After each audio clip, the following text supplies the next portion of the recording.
Hi, I'm Keegan. Welcome back to another GM Talks. I am joined by my lovely assistant, Brennan. And you know, but we're both lovely because we don't show our faces.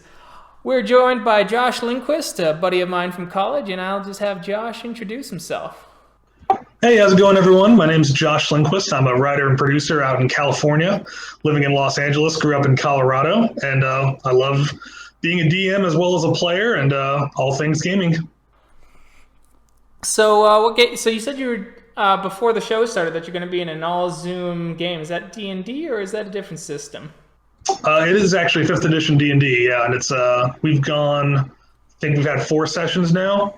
Play about 3 hours per session, and everyone's remote. Well, there are a few couples in the group, so they're each on their own screen in the same household. But it's a pretty big party, 9 players total.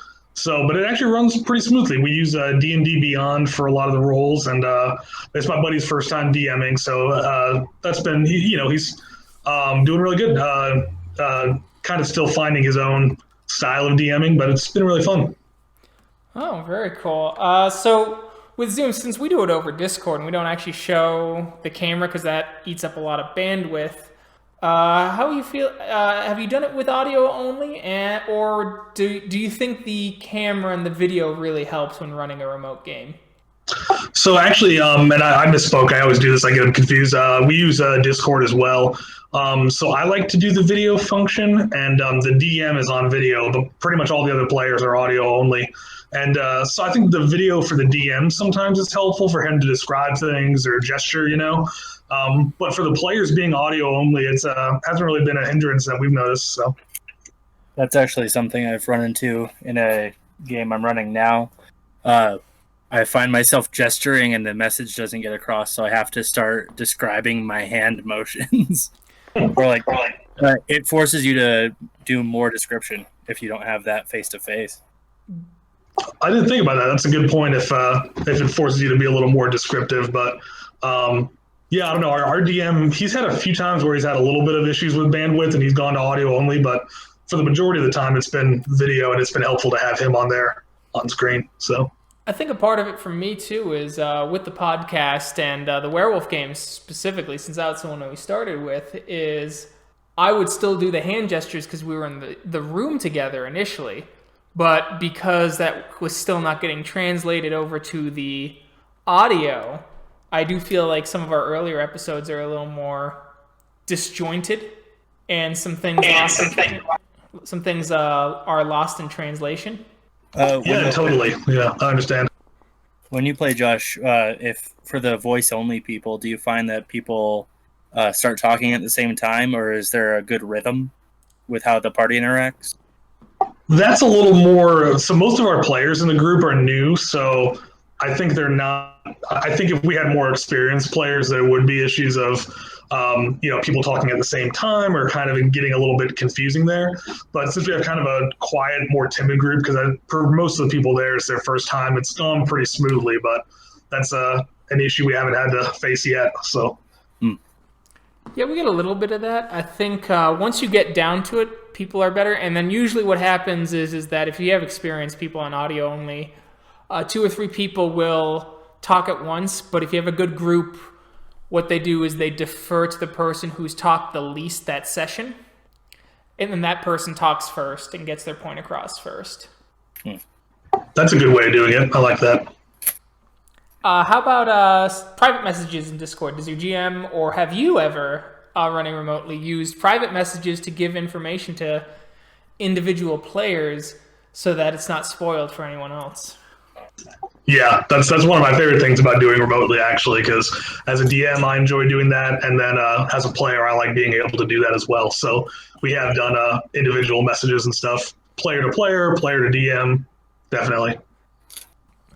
Oh yeah, no, I've gotten a couple private messages while running Werewolf. I've also sent private messages to them so that it's not reiterated, so that I don't either have to edit out what I'm saying just so that there's some coherence to the story, or, I tell the person what they see and then they just regurgitate what I said instead of them expressing what they've just seen in character. And it's kind of the notes at the table system. Yeah, even notes at the table. It's right. I write slow. I type much faster than I handwrite, and if I pull out my phone and text someone in the middle of the game, that also gives it away. Yeah, that's why I like when everyone's remote. It feels more. What's the word I'm looking for? It feels more stealthy, So people aren't sitting there going, "What's he saying to that player?" Yeah, immersive. Yeah, so no, that's one of the pros of the remote playing. So I was going to ask you guys, do you have any experience with like screen sharing for maps when you're playing remotely? I don't, mainly because I do a lot more theater of the mind.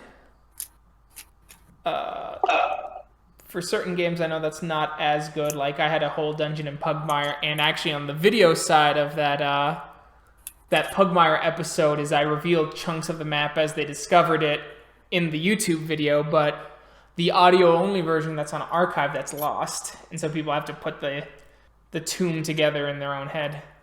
Hey, Brennan, you're picking up something. Sorry. You eating chips again? It's actually a treasure trove of Allen wrenches. Oh. So not potato chips. Don't shame me. Let's see. As far as screen sharing, only one I've done is I'm playing in Lost Mines of Hendelver right now, and we're using Roll20. And the GM does that, and she is far braver than I, because Roll20 is kind of daunting. But yeah, I haven't used Roll20. I've used D&D Beyond, the remote game that we're in right now. It's my buddy's first time DMing, and he's done maps for a couple combat encounters, but it's time consuming I forget what website he uses, but it's time consuming to coordinate with the players moving around on there and him to share his screen. So we've been avoiding that more as we've gone on. Well, I think that's the benefit of Roll20, right? Is you all get the same screen projected to you. The issue is that there's just so many tools that it makes my head spin, and I don't have the time really to learn it. Like I've tried a little bit here and there, especially with games as they come up that are a little more exploratory or old school D&D, where the dungeon component is a much bigger component of it. Yeah, definitely. That's why I said she's far braver than I, because it's another level of learning. Like another game I'm running is with mostly new players, and I don't want them to learn the game and also learn the program. Plus, I don't want to learn it because I'm a Luddite. Well, yeah, it's not necessarily a new creative skill. It's very, it's like map making. Which when you're doing it in person, you can just draw something quick. It doesn't have to look good. You can just get your point across. But when it's on the computer, there's that extra barrier there. So I definitely understand the hesitation as well. And I heard there's other tools that make it easier. I heard D&D Beyond has a map making feature, doesn't it, to allow everyone there with like Fog of War and things like that? I think so, but we haven't used that. We've mainly, actually, the one cool thing about D&D Beyond is that we have our character sheets on there, and then in our Discord, in our like text chat channel, if you put in like a few certain characters, it knows which character you're playing, and it'll do all the modifiers for you and roll, and everyone can see the dice roll results. So that's been pretty cool. That's cool. I saw one. I think it was Roll20. It might have been D&D Beyond. Or no, it was Virtual Tabletop. I'd watched a video where someone was showing Virtual Tabletop, and you could select what languages everyone knew. And so you could say something to a PC in a language they wouldn't know, and it would give them in the text field, and the text field will come back garbled. And anyone who understood the language, it would say it's this language, and then just have it in plain English. That's amazing. That's a really cool feature. That's fun. And that was on Roll20, you said? No, that one was on Virtual Tabletop. Oh, okay. I don't have any experience with Virtual Tabletop, but that's a really cool concept. I like that a lot. So what are you playing in your game? Oh, in this game, I'm an artificier, which I've never played that class before, so that's been super fun. Mm. Yep, he's a half elf, and yeah, it's been a good time. So with a big group though, we have like 9 players. There hasn't been too much role playing yet. Like I have an idea of who the character is, but it's been fairly combat heavy so far. But I think there's going to be more time for role playing as people get more comfortable with their characters and the process, and as the DM just kind of gets comfortable with his own process as well.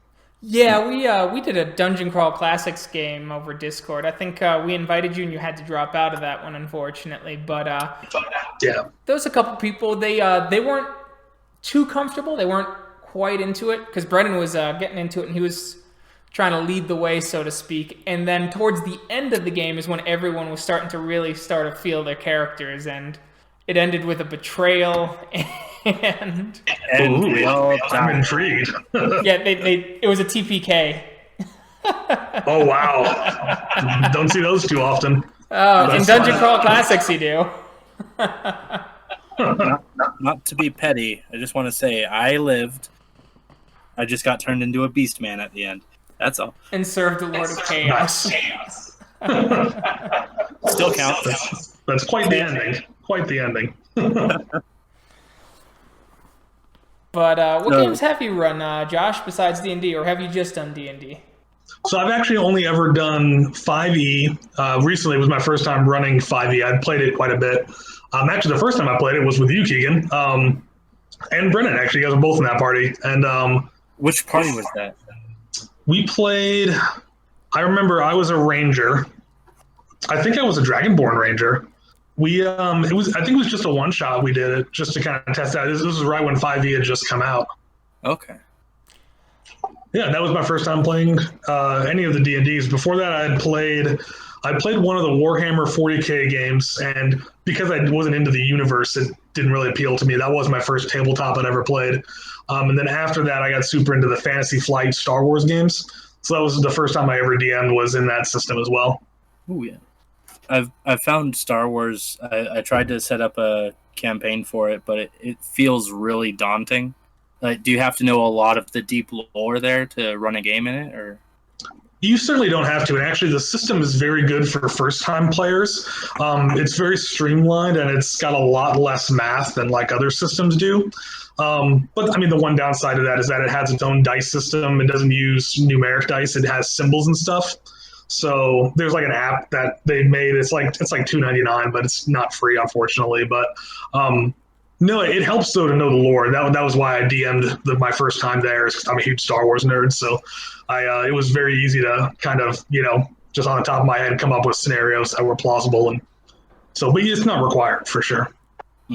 Because I remember you were, it might have been the second game then you were ever involved with me when we did Call of Cthulhu. Ooh, yeah, the one that was based on Colorado Space, where it's set in what was it, Rifle or Yeah. Colorado? Yeah, that was super fun, and that has its own system, right? That Call of Cthulhu, right? Is the system? Yeah, it's a D100 percentile system. Yeah, I liked that system a lot actually. So I thought about doing like other story ideas that I have for like screenplays about testing them there with a one shot because I did like that system quite a bit. Okay. Yeah, no, that's good. Yeah, that was the one where I think what happened to my character is he interacted with something and aged like 30 years or something, and he was already like an old man. Yeah. That Was it a one shot or? It was a one shot. It was a two shot actually, because it ran Yeah, over. it started as a one shot and it ran grew over from there. That was super fun, and yeah, I want to see that new Colorado Space movie with Nicolas Cage. I've heard good things about it. Haven't had a chance to see it yet. Yeah, I'm hoping it's good. Yeah, but when I saw the trailer for it, I just immediately remembered that one shot that you ran, or the two shot, and it was super fun. What's it called?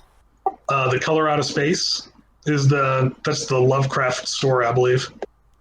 Yeah, it's based off of the short story of the same name. Oh boy. Yeah. Oh, okay. I was hearing Colorado Space. Oh. Oh no, the Color Out of Space. Okay, I was really confused. I'll have to look that one up. Yeah, so those are really the ones I've played. I had a friend who made his own D&D system, just like a homebrew system, and he's still fleshing it out. But it's a like a D6 system, so it's kind of weird. But so those are including his little homebrew one. Those are all the different ones that I've played. Do you have any that you prefer over others for different reasons, or? I like 5e, and I feel like it's pretty accessible. But the Star Wars one's my favorite, just because that's the one I've spent the most time in as a DM and as a player. Because I've been part of 2 Star Wars campaigns that both ran like 2 years, and then the one that I ran lasted about a year, and so that's the one I spent the most time in. So that's the one that comes most naturally to me. But yeah, and then 5e is super accessible. I like that one too, and I'd like to do some more Call of Cthulhu because that was a fun one to use, and getting used to that D100 system. I'd like to do some more of that, you know. Yeah, I use Call of Cthulhu actually as my teaching system for most new people because percentage is very easy to conceptualize, right? Rather than going, all right, you're going to roll this 20-sided die and add this and you want to beat this number. It's, okay, you're going to do this thing, roll under this number in the skill. If it's hard, cut that skill in half. If it's really hard, then it's a fifth of that skill. Yeah, that's pretty intuitive to go in increments like that. Definitely agree with you on that. So, yeah, I like Call of Cthulhu a lot. I'm actually really hyped for Harlem Unbound 2nd edition to have a printed copy, because that's when I think I'll get it. I might order it earlier just because Chaosium's donating, I think, 30% of the proceeds, their proceeds, not the author's proceeds, to Black Lives Matter and other funds like that. That's fantastic. That's awesome. And it's, Harlem Unbound is apparently a game. It's set in Harlem during like the Harlem Renaissance in the Call of Cthulhu universe, and it aggressively and thoughtfully confronts the racist ideology of Lovecraft while still presenting cosmic horror in an interesting way. That's awesome, because I like a lot of the concepts in Lovecraft stories, but I've heard very bad things about him as a person. So I'm glad that that's being addressed. And yeah, it's also because like it's very difficult to actually remove his racism from some of his themes. That's kind of the big issue. Oh, I didn't know that. That's too bad, but that Harlem game sounds really cool. I'm really glad that exists and that they're donating the proceeds that way. That's really cool. So maybe at some point we'll do like a Harlem Unbound game or something like that for the channel. And that'll be awesome. Very cool. But who knows? I'm pretty white. Same here. Not really my voice that needs to be the champion at this moment. That'd be fun to be a player though in that game. As someone with a little more experience with that be the runner of the game. That could be a really cool experience and have a lot of good conversation there. Yeah, as long as everyone takes it maturely, and you have to be kind of accepting of the criticism of yourself, right? So that's what makes it interesting. Yeah, that's key. During everything that's been going on, I've really just been trying to focus on just listening and, having that kind of approach to everything, of listening and being respectful and letting others whose voices need to be heard do their thing, Yeah. Absolutely. And if anyone listening to this is part of any sort of marginalized community in the role-playing space, we'd like to have you reach out and get you on the podcast. Role-playing as a hobby can only get stronger when more voices are heard. Absolutely. Especially to push out the racist and sexist ones who are kind of permeating the hobby. How much of a problem is that? I know that you have a lot more experience with the entire hobby and industry here. So is that a pretty big problem? It's about as big of a problem in the rest of nerd culture. Like role-playing tries to sell itself as the most open and accepting of nerd culture. I mean, nerd culture itself tries to portray itself as open and accepting, but then just, change the race of a single superhero and see how fast that fucking facade just drops. or any attempt at like realism, quote unquote, regarding why your fantasy world doesn't have people of color in it when you make up the rules, dude. You make up the world. You don't have to create like a one-to-one analogy for our world. Yeah, and the older I've gotten, looking back now at Lord of the Rings, that's something that really bothers me is the lack of diversity. But yeah, so in my books, I've really tried to get away from that, and the books that I'm writing, and yeah, I'm trying not to have it be that, like you said, that one-on-one realism, quote unquote. And I think it's fantasy, like have fun, and for me, part of the entertainment value is, just having a world that's totally different from our own in better ways, So I definitely like that there's more fantasy coming out now that has a lot more diversity. I think that's really great. Yeah, and like you can be realistic, but like be realistic in ways that are at least engaging. Like me and Brendan talked in the first episode about maybe disease checks. You've lost hit points and you're in a swamp, so you got to make a check to see if you got a parasite, and that adds. Oh, that's cool. That adds something. Yeah, that's awesome. And that's quote unquote realism. It adds a level of grit to it, but it adds a level of grit that is engaging for everyone at the table and isn't exclusionary. Exactly. That's a good way to put it, where it heightens the stakes in a way that still keeps things interesting, and it doesn't push anyone out, or it's inclusive to everyone, So that's awesome. So let's see. So Josh, working in Hollywood and being able to work on movie sets and writing and doing screenplays and submitting those, and I know that you have an IMDb page even. I do. What? How do you think that has influenced how you run games, how you write for games, and how you generate NPCs for games? Well, really, I don't know that it's directly affected that as much. I just try to always, tell interesting stories that make people think and that get them involved in caring about the characters that are there. So really, I just try to give characters kind of, unique ways of, I try to think of what the characters' interests are and let that kind of dictate how I portray them to the group. So yeah, just kind of approaching it to a lot of the other screenwriters I've talked to and then directors, just about making the characters feel real, and that gets players drawn into the game. So that's kind of my approach to it. Okay. How do you... So I've been trying to do this as well, is trying to create sympathetic characters that the players like, but who are wrong about something, and that being wrong about something could lead to ruin while the players still like them. Have you any experience of making characters like that, and how successful have you been? Yeah, I actually recently, the most recent session I had for the 5e game that I ran, due to people going back to work, we haven't had a session in a couple weeks, and so I haven't been able to connect with those players yet. But I did that where I had a character who I made him treat the group very kindly. He gave them some stuff. He was very supportive of them. And then I had another character say, hey, this guy's nice to you, but he's actually, terrorizing this other group nearby in the town. And I was trying to get them to like confront him on it.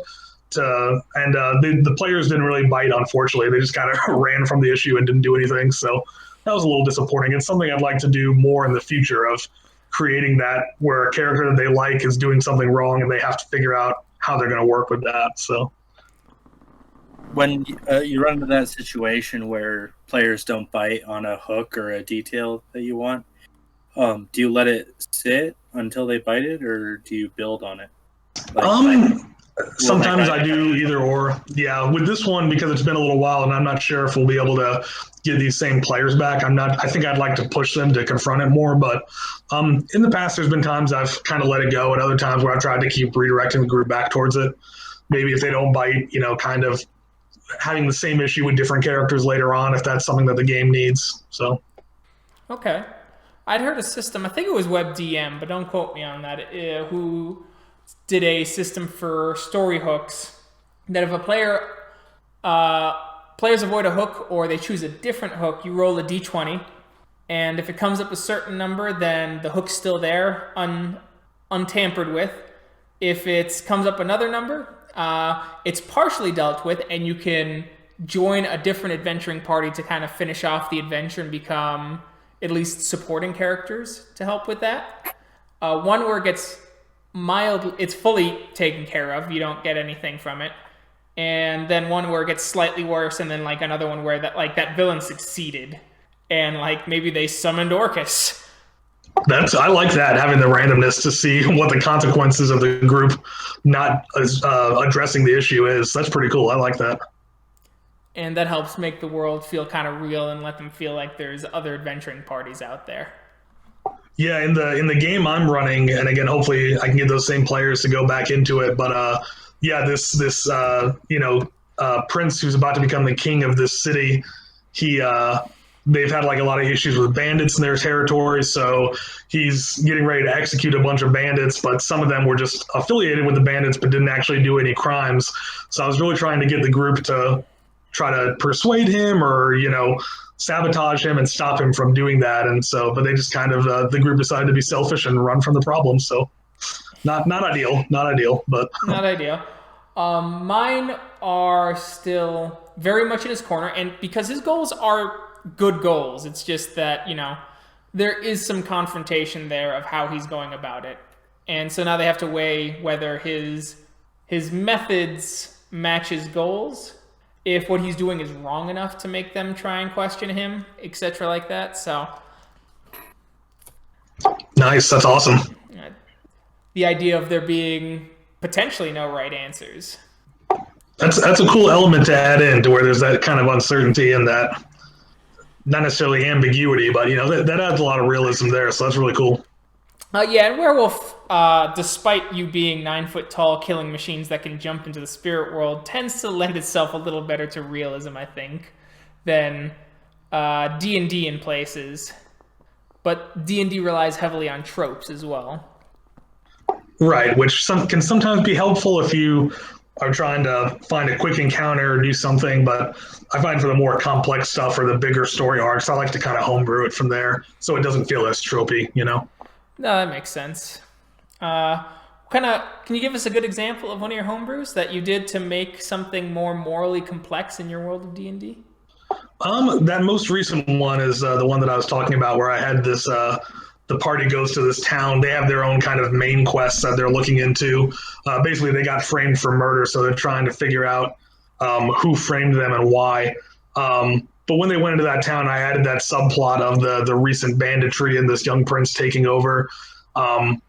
So that was one where I wanted him to be really cool, and because the group had to fight some bandits, so he made sure that he helped recoup their losses and was super supportive and gave him a free room at the inn while they're in town, and it just seemed like a really cool guy. But then I started feeding them hooks that, okay, he's actually being really like Iron Fist with these bandits, and he's probably killing people that don't need to be killed, and trying to get them to deal with that conflict, but they wouldn't really bite on that. So that's the most recent one I can think of. In Star Wars, when I ran games there wasn't too much moral ambiguity. The party was rebels, so they were fighting the Empire. It was pretty, not super. I didn't really get to any place where I got to explore any really complicated moral situations. It was more kind of adventures and the party figuring out what kinds of rebels do they want to be. Do they want to be more militant or more like sabotagey towards the Empire, stuff like that. So, I mean, there's a place for lack of moral ambiguity as well, certainly. So, I mean, that's all part of escapism. Exactly. So, like in some games, it's there, but no, this most recent one, the most recent 5e game I did, the setting is one that I've had for a while, and I revisited it after a couple years of not really writing in that fictional world. And so this time I didn't want to have more analysis of, a little more complexity with, basically it's a continent where a lot of people are shipwrecked from other lands. And then there's like the indigenous peoples, and I'm kind of exploring the tensions there and how people are just claiming parts of the continent and not giving them their due. So I wanted to kind of have those more, mature and upfront discussions and looking back at kind of our history and all the things we've screwed up in the past. So, Oh, certainly. You got to be careful and not get allegorical with that, otherwise you become bright, though. Right. So that's where I've been trying to push myself as a writer, and just explore that, but in a careful and respectful way. If you go to the Facebook page, I did share an article about the decolonization of Dungeons and Dragons you might like for your setting. I will absolutely check that out. Definitely. And one of the important facets is cultures meet, and they meet, they share ideas and things like that, and they are not always violent. And cultures of different peoples coming together is not always violent, and you should be cognizant of that when world building. Definitely. I know. I like that because you want to strike a balance and not dive too deep into the allegory yeah, definitely. I'm going to read that article. Thanks. Yeah, certainly. Let's see. You got anything, Brennan? Just observation that when you get things like Star Wars, I feel like Star Wars is more classic fantasy, like big evil empire, defeat the bad guys. And I'm a fan of moral ambiguity. I'm very bad at it, so I'm working to get better at that. But that'd be a good question. Do you guys have any suggestions for how someone can improve on that front? Yes. What you do is you create two bad scenarios that are bad in different ways of how a situation can come about, and it's their choice of how that works. An example in a werewolf one was there was this basically mega pharmacy company that are letting opioids escape intentionally and kind of letting it permeate throughout the state. And if they went to the news and blew the cover on this, another company, which are both actually owned by the same company, would sweep in and start helping fund police with their weaponry and things like that, and it would basically supercharge the war on drugs. So the drugs that are being sold are slightly tainted so that someone could become a Fomori.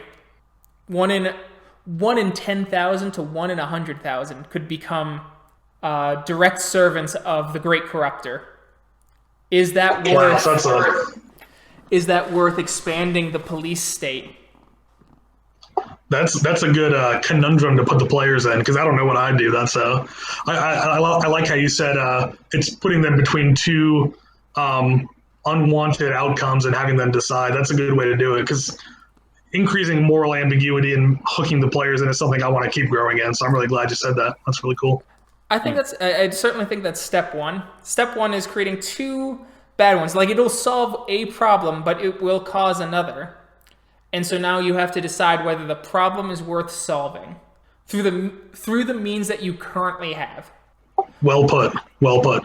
And if they don't like both, give them an option to find another way outside of the parameters of the adventure, but they have to be made aware that the situation then will not change until they find that other solution.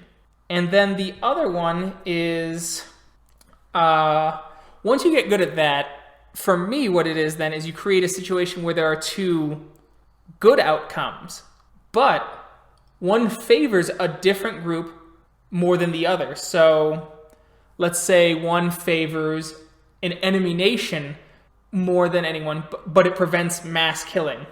So it favors this other nation, and that other nation is probably going to, in the future, undercut your goals, but those people are also, the average everyday people in that nation are suffering more. So you will alleviate their suffering in both cases, but you will be able to create more opportunities for those people who have been struggling for it more. Or do you help your nation more, and your nation has not been historically struggling as much? That's a good one. That's interesting. Mm-hmm. That's cool. And it has to be handled with grace and things like that. You can't be too heavy-handed. You have to let them find the clues on their own. Yeah. A lot of players want to feel successful, like they were able to kind of save the day a lot of times, so that's important. Yeah, and so don't hammer these home all the time either. That's the important thing. They have to have victories. But when you create moral ambiguity like that, then it becomes a game where players and their characters can question what their motives are, which can provoke good role-playing. Definitely. That kind of makes me think about, with a lot of players, teaching them the mechanics of the game isn't too hard usually, but getting them comfortable role-playing, that can be tough. Like, I love playing with Brennan. He's always really good at role-playing, and a lot of my players, though, it takes them a while to kind of get in that comfort zone. What are some recommendations you have for getting players to open up and really embrace their character, and not to have, a character that seems, like kind of, boring or tropey or anything, to have like an interesting, complex character? What's some advice you have for that? Well, the first one would actually be, I'd say, if they're new, let them lean into the trope. Let them lean into the trope and use that trope in fiction to lead them to interesting scenarios. Okay. They want to play that character, right? People want to play the characters that they've made. They've seen fiction. They've read books. They want to be that person. There's some that don't fit well in the game, and that's totally fine to say, hey, this doesn't fit in the game. Like, let's say a lone wolf character who wants to stay a lone wolf. Right. But if you do things like, hey, I want to be like the Han Solo type who knows everyone, then you start feeding them things. It's like, hey, this contact from back in the day has reached out to you. They want to do this. You create an interesting scenario. And then part of it is on you as the IOTUS is on you as the dungeon master for you to just go for it. Use the voices, use the hand gestures, get really into the character that is presented before them so that you show them that you are not afraid to look foolish. Awesome, that's good advice. Yeah, that helped with my with that last 5e game I ran. All the players, it was their first time playing, so I made sure to do some accents and have some characters that were kind of eccentric and just lean into those roles, and that did help out with their role playing a little bit. So, yeah, the number one. Oh, go ahead, Brennan. Oh, I was gonna say I find too doing a session 0 to kind of gauge what sort of game everybody wants to play. Or, like Egan said, like if they have a vision in their head of what they want that character to be, it's definitely fine to ask them like where they see that character going, because it might change, but at least they have a heading out. Or I had something else in my head and I lost it. It's all good, but no, that's a good. I like the idea of the session 0 kind of, in addition to character development, just talking about, hey guys, like, what are you looking for? And I assume that gets easier, more experienced players to think about what kind of tone of game they want and stuff like that. So, and tone can inform the player too.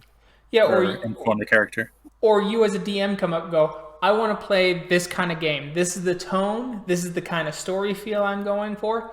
Are you interested?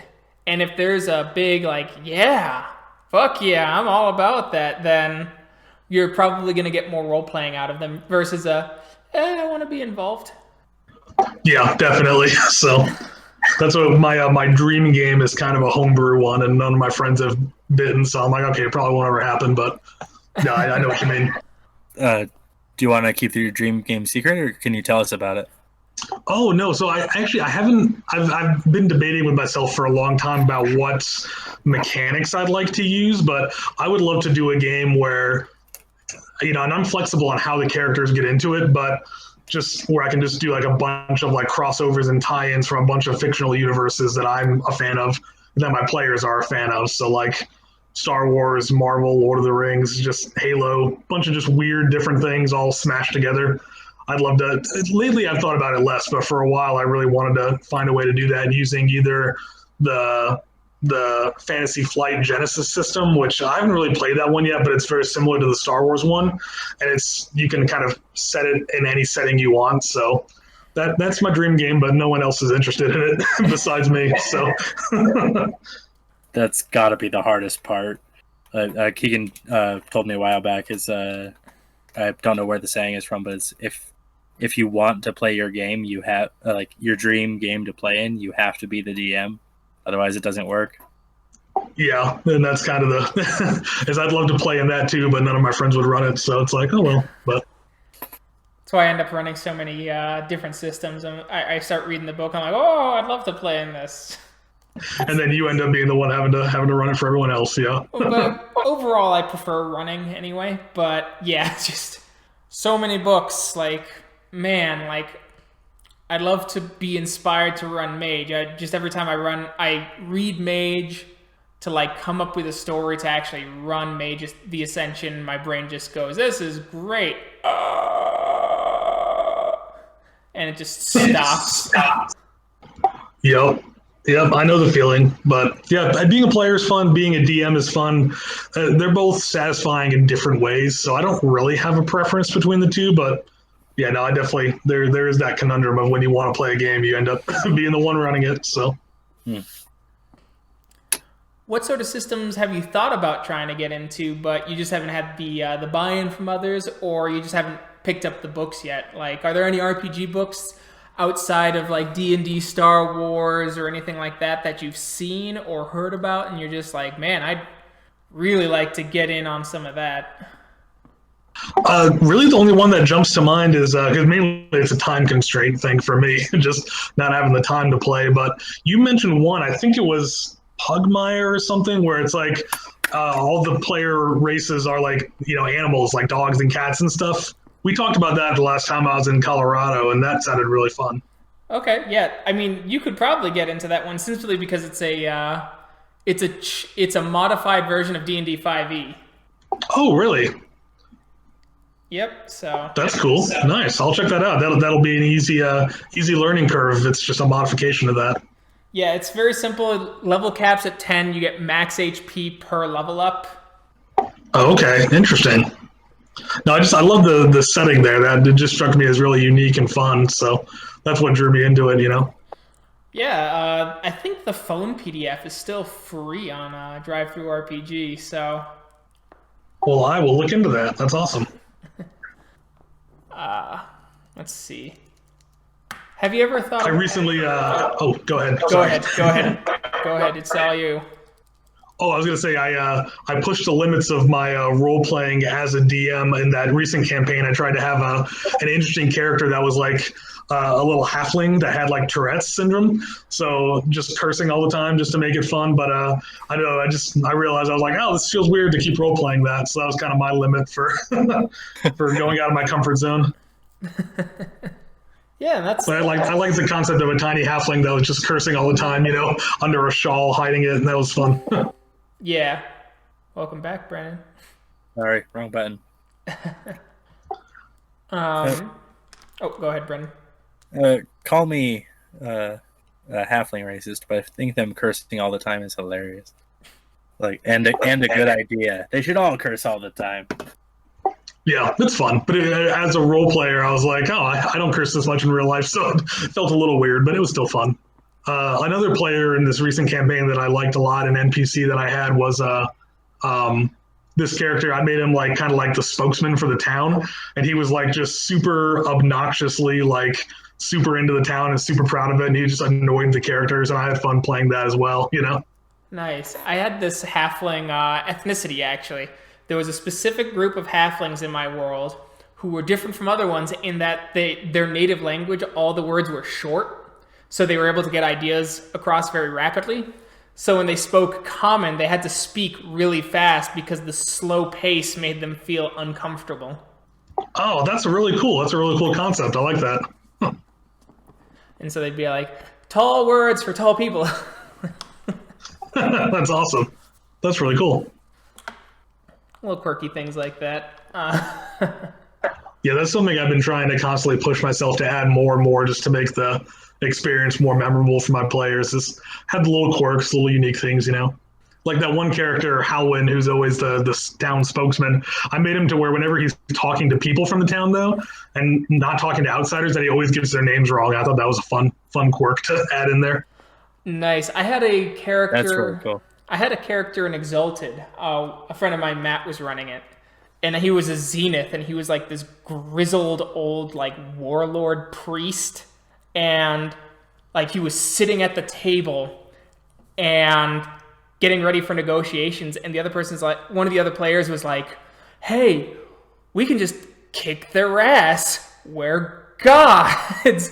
And my character just turned at him, grabbed him by the back of the head, smashed his face into the table, and then screamed in pure rage, "Cooler heads must prevail!" That's awesome. And so he was played as a hothead diplomat who would be completely cool and level-headed when he did his diplomatic work, and then was just a hothead in the battlefield and like took undue risks and things like that. That is awesome to give the characters kind of competing elements to who they are. It adds complexity and makes it more memorable. That's fantastic. When you're making characters or NPCs, Josh, do you do that sort of thing, or how do you come up with your ideas for your different various characters? Yes, that's what I try to do. Is I try to think of like something about them that just makes them unique, just something to make them stick out to the players, and then I kind of try to think about what that person cares about. That's kind of what my starting area for it, you know. That's a good one. I need to do that more often. Shoot. That's kind of what I do when I'm writing characters for like screenplays too and novels. Just trying to think about, you know, what their values are, because that really dictates how people are to a certain extent, is what you value in others and what you want yourself to be. So that's kind of where I start when I'm writing. So it's a good place to start. But then sometimes, you know, some NPCs are just kind of, they're functional to the story and the setting. So then sometimes it's just good to add some kind of quirk just to make them stand out. But otherwise, they're not super, I don't get too in depth with their emotions or their backstory and stuff like that, you know? Yeah, that makes sense. How do you deal with on the spot NPCs that your players end up liking and they have to become more complex NPCs? Well, this could be indicative that I need to get better at writing NPCs, but that hasn't happened too much where it's kind of a basic NPC that they get attached to. Mainly it's the NPCs that I get pretty excited about that end up being the ones the characters like or respond to a lot. And that's probably because my role playing is just better thought out, and I kind of have a game plan for them. So those incidental NPCs, I haven't had too many where they become, you know, big important parts where it's an NPC that I didn't expect the group to latch onto, you know? Okay. You also probably don't have players who ask for everyone's name. You stole my question. No, I sure don't. So when you're naming your NPCs, do you have like the baker, or do you like if they like come across, you know where they're gonna go, so you write down, oh, there'll be this person, or do you like write a name like, oh, his or her name, blah blah blah? So when I'm planning out like some bigger NPCs, I'll actually think of a name and get more in the backstory there. But yeah, usually when it's like incidental NPCs, you know, it'll be the bartender or the town guard captain. And then if my characters ask for a name, I'll make one up on the spot, which I'm decent at, just coming up with fantasy sounding names. That hasn't been too much of an issue, or Star Wars sounding names. So yeah, it's a little harder for Werewolf when it's like, hey, these are supposed to be real world names. Oh yeah, you'll be like, that guy's named Tom, and then they're like, your last person was named Tom. You'll be like, there's two Toms. It happens, you know. Frank, lots of Franks.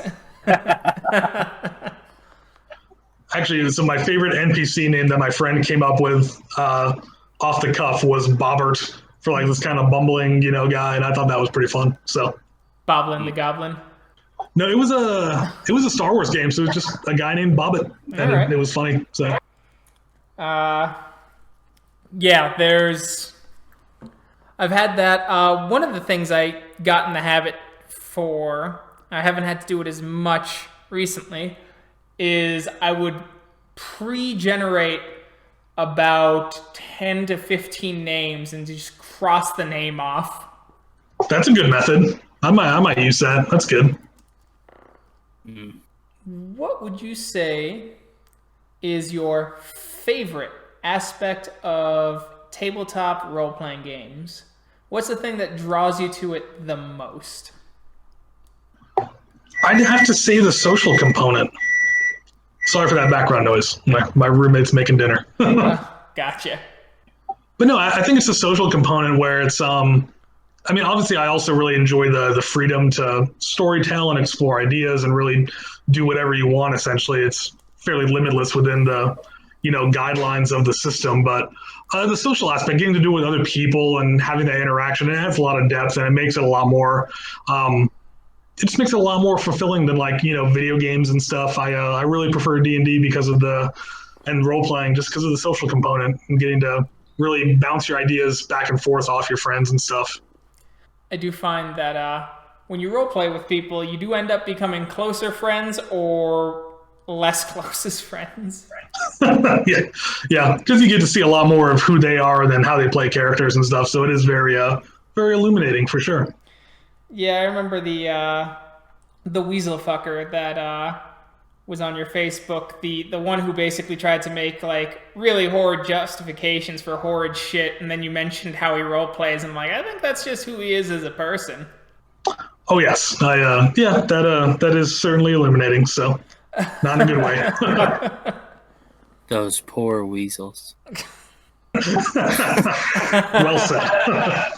Look, you can just mix any sort of stout and a curse word, and you have a brand new insult.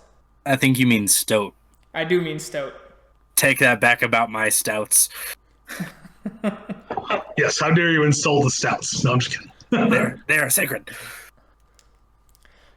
Ferret weasel or ferret fucker, weasel dick, like lots Actually, of them. These are good.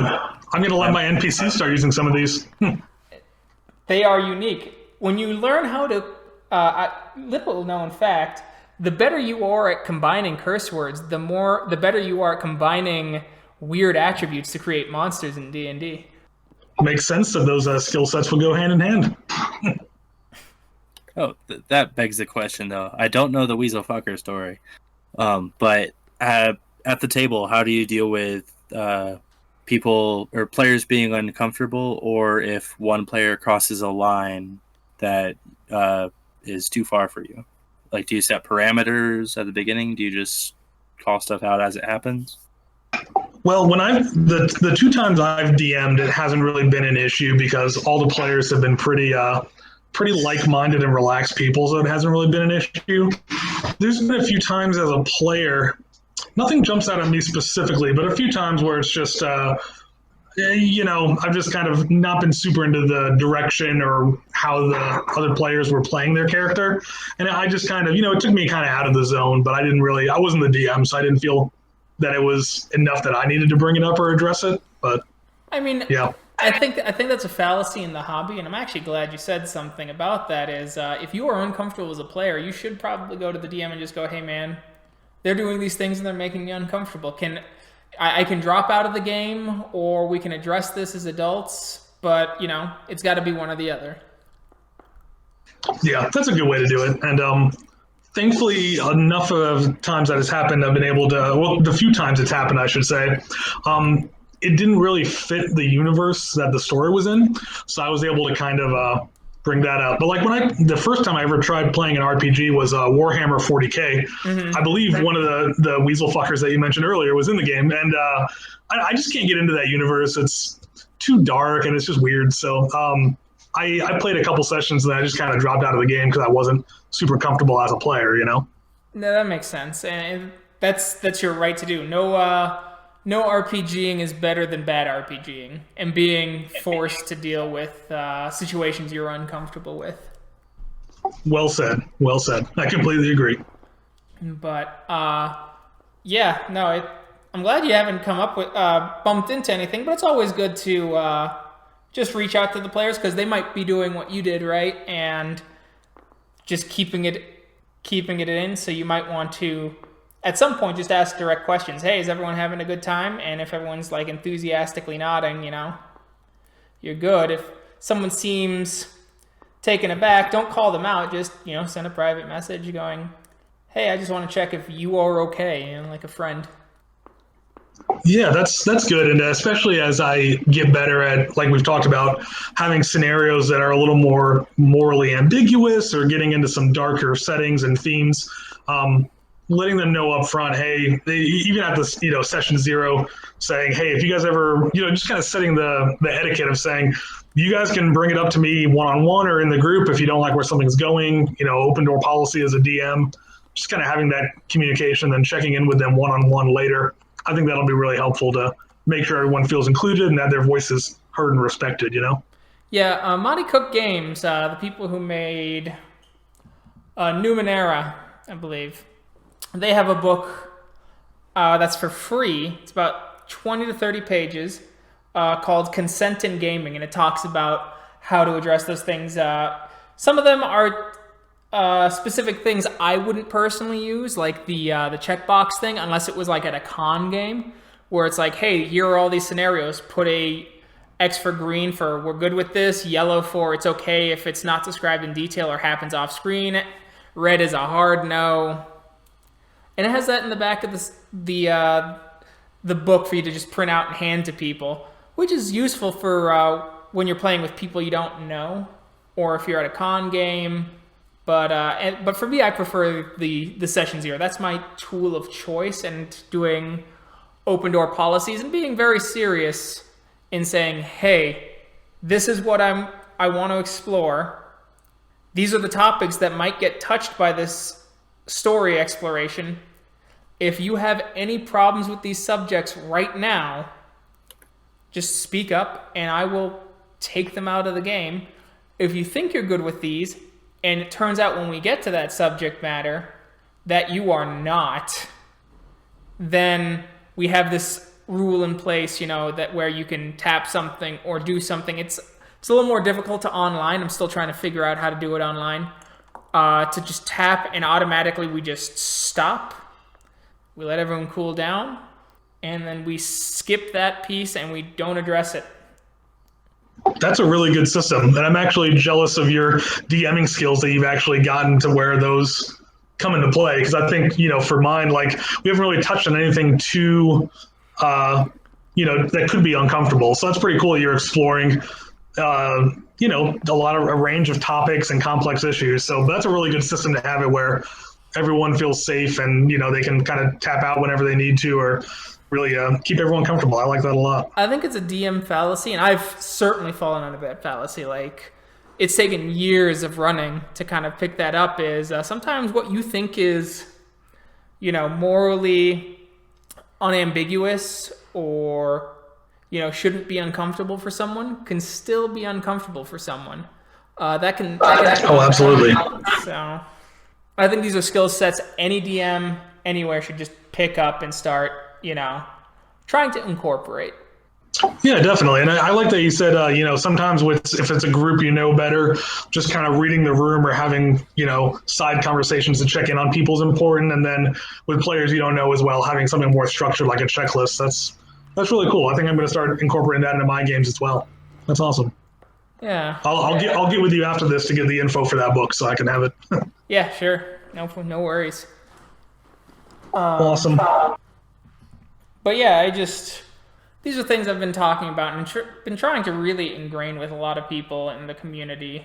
Because I was an offender as well. I didn't know better. That's not an excuse. That's an explanation. And, there are people who don't want to play with me anymore because I did push some boundaries, and they are well within their rights to not want to play anymore. That's really mature that you're recognizing that, and I think that's a really awesome thing to advocate for, and I'm going to certainly implement it and also spread the word about that, because everyone deserves to game comfortably and in a safe space. Yeah, just respect. Absolutely. All right, Josh, it's getting towards the end of the evening. Awesome. This has been really fun, guys. Thanks for having me on. Absolutely. Is there any place that you want to plug on social media or anything like that for the viewers to find you on, ask questions, or follow you? Yeah, if anyone wants to follow me, it's J Lindquist. That's spelled LINDQUIST BP on Twitter. That's kind of where I post any projects I'm working on. And and then I'm on Facebook, Josh Lindquist, and Instagram, also Josh Lindquist. Thanks for letting me do the plug. Yeah. Awesome. Thanks for coming on, man. Yeah, you guys are great so much. And I can't wait to listen to this podcast and check out all the things we talked about. That's really cool. Perfect. Thank you very much. I'm Keegan, and I was joined by my lovely assistant, Brennan. Hi. And we're a bunch of gamers. You can find us on Facebook, YouTube, Podbean. We're on Apple Podcasts.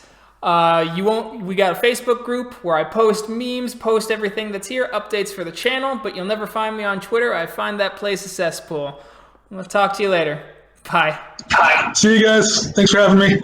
Hey, beard look.